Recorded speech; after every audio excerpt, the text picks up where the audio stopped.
నీకు మ్యాథ్స్ వచ్చా? అచ్చు. ఎవరు నేర్పించరు? టీచర్. 1 + 1 ఎంత? 1 + 1 ఈక్వల్ టు 1 + 2 ఎంత? 1 + 2 equal 3. 1 + 3?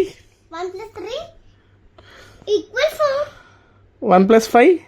1 + 5 1 1 2 3 4 5.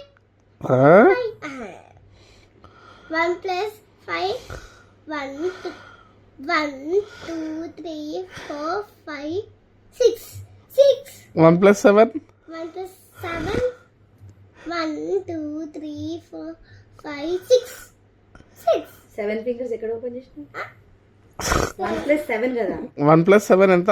7 ఇలానా? 1 keep it in your mind. 1 keep it in your mind and then open one 7 finger. fingers. Open 7 fingers. Open 1 finger. 1 keep it in your mind. Open 7 fingers. పోయింది.